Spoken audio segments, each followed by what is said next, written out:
Yeah, hello, I'm Ishan from University of Central Florida, and today I'll be presenting our work, FinePseudo, Semi-Supervised Learning for Fine-Grained Action Recognition.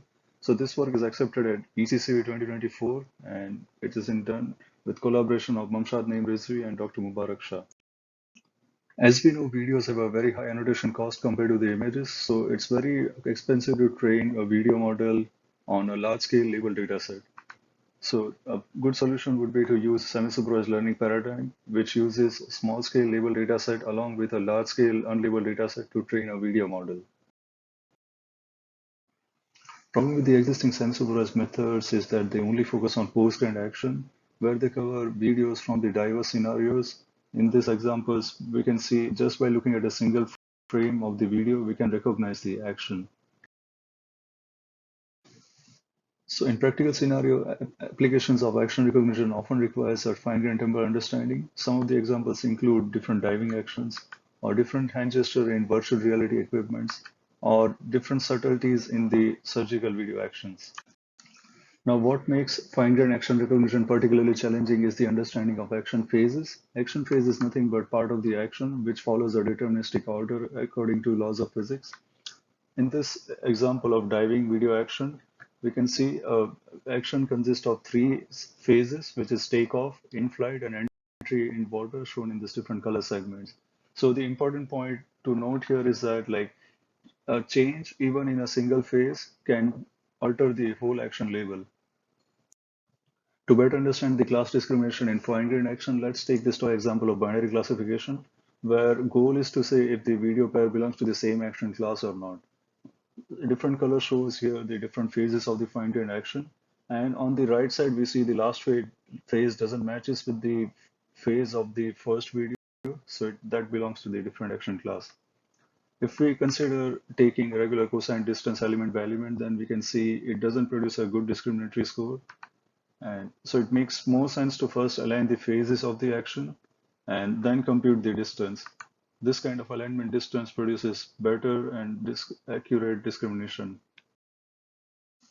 So now we want to utilize the alignment distance to discriminate fine-grained action classes. One simple way to compute alignment distance is through dynamic time warping. In dynamic time warping, we first construct a temporal similarity metric, which is basically frame-wise distance of the two videos. And we take the most optimal path and consider the most optimal path cost as the alignment distance. But this kind of alignment distance has two major issues, like it depends on the video length and visual similarity. So to overcome that, we propose our own learnable alignability score. Now, in order to learn the alignability score from the small scale label dataset, we first construct a triplet where positives are taken from the same action class videos and negatives are built from the different action class videos. After getting the frame-wise embedding, we compute the alignment distance between them and apply the triplet loss. We also have a score mapping loss where it pushes the positive distance towards 1 and negative distance to 0 to have a good indication of the alignability.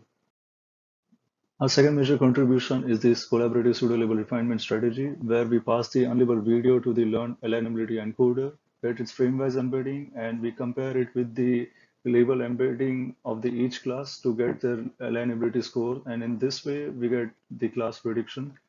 We also pass the unlabeled video to the standard action encoder and get another set of class prediction, and ultimately combining them, we get a more refined pseudo label. So this framework is helpful in refinement because the lower branch, alignability branch, it brings the local understanding of the video by comparing the action phases, and the upper branch action encoder, it brings the good global understanding of the action. We compare FinePseudo with various prior work, which includes strong video self-supervised methods, traditional semi-supervised methods, and video-specific semi-supervised methods. We compare it on 4 different fine-grained action recognition datasets, and FinePseudo sets a new state-of-the-art on all of them.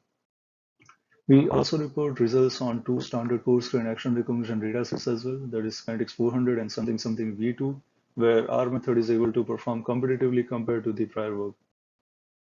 All prior video semi-supervised methods has evaluated only in a closed setting where the unlabeled set has the exact same classes as the labeled set, where we also evaluate on the open world setting where the unlabeled set can have novel classes And our goal during the pseudo labeling is to discard those novel classes to reduce the noise.